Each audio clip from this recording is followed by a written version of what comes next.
des partisans en faveur, alors évidemment, mariage pour tous, c'est de la novlangue, c'est le mariage des homosexuels. Faut dire les choses, on peut être pour, il n'y a aucun problème. Moi je suis contre, mais je comprends jamais complètement qu'il y ait des gens qui soient pour. Il va y avoir forcément quelqu'un un jour qui va aller devant un tribunal et qui va dire voilà, je suis discriminé. J'ai une jument, je l'adore. Je ne peux pas l'épouser, c'est un scandale, c'est une discrimination.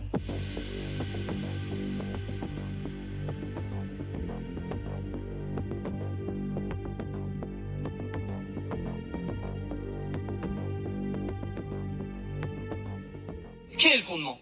L'un des principaux fondements, c'est la discrimination. C'est de dire, un homme et une femme peuvent se marier, c'est discriminant que deux hommes ou deux femmes ne puissent pas faire de même, n'est-ce pas? C'est pas le seul, mais sur un strict plan juridique, ça a été l'argument principal. Dont acte. La loi est passée. Bien.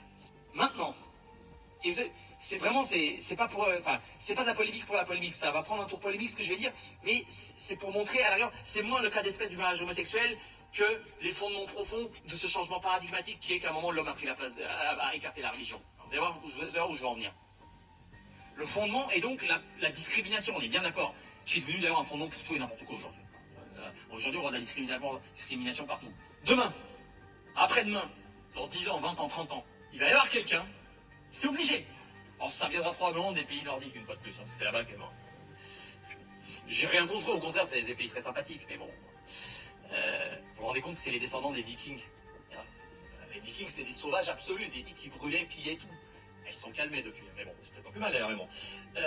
Il va y avoir forcément quelqu'un un jour qui va aller devant un tribunal et qui va dire voilà, je suis discriminé. J'ai une jument, je l'adore. Je ne peux pas l'épouser, c'est un scandale, c'est une discrimination. Attendez, non, mais je rigole pas. Monsieur, oui, mais non, mais il y a un problème, monsieur. La jument, elle n'a pas la personnalité juridique. Ouais, pour l'instant. Qu'est-ce qui va empêcher, on est à la limite qu'elle l'est d'ailleurs.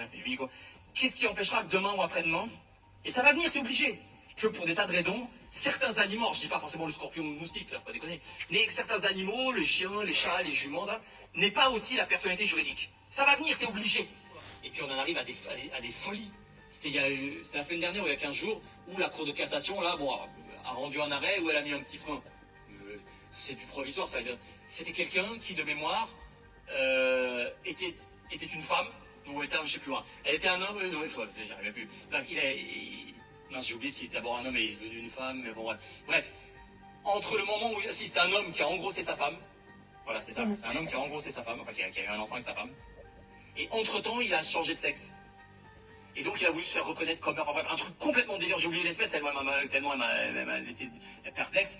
Mais tout ça pour dire, vous recherchez, vous trouvez, tout ça pour dire que des portes sont ouvertes et il n'y a plus de limite. C'est-à-dire que un homme qui est une femme veut devenir un homme, parce que non, un homme qui est un homme veut devenir une femme, et il veut être la mère de l'enfant alors qu'il était le père. Enfin, oui, alors là, le juge, il bricole, mais c'est peine perdue. Là, la cour d'appel avait dit, il n'y a pas de problème, la cour de cassation a dit non, là, on va arrêter les... Et demain, il y aura un autre arrêt et ça sera terminé. Il y a un courant puissant. Que se cache derrière tout ça et on arrête. C'est là le plus grave. C'est l'homme, je dis, c'est l'homme tout puissant. On vit ce qu'on appelle, d'un terme un peu fou, mais la nature, le biologique. Vous voyez, ces théories du genre où, au fond, le sexe, vous le choisissez. Là aussi, objectivement, là encore, mettez-vous tout nu devant une glace, normalement, alors évidemment, sur 1000 personnes, il y en aura peut-être une où ça va être indistinct. C'est vrai, il ne faut pas nier ça.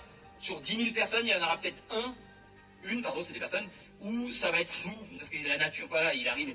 Et sur 10 000, 9 999, au niveau des organes, au niveau biologique pur, il y a clairement des éléments visibles et la bascule dans un sexe ou l'autre. Après, l'idée, c'est de dire, je nie ça. Je suis peut-être né comme ça, mais je suis autre chose. Et là encore, pourquoi pas? Pourquoi pas? Mais il faut bien se rendre compte que c'est l'homme tout-puissant face à des éléments d'ordre biologique et naturel. C'est un choix de société. Le droit, là-dedans, encore, c'est du vent. Le droit, il viendra légitimer le choix qu'on fera. Vous voyez ce que je veux dire? Et le problème, c'est qu'il n'y a plus de limite. Alors attention, je dis ça comme ça, je ne nie pas qu'en plus, c'est des cas très douloureux. Parce que là, j'en parle comme ça, de manière qui a l'air un peu méprisante, pas du tout. C'est des cas terribles, des gens qui veulent changer de sexe. Enfin, ça doit être quelque chose d'horrible, vraiment dur à vivre. Mais il n'empêche que la racine profonde de tout cela, moi, je viens de vous la donner. Voilà. Encore une fois, c'est l'homme sans borne. On peut trouver ça bien ou mal, chacun aura son opinion, sa sensibilité.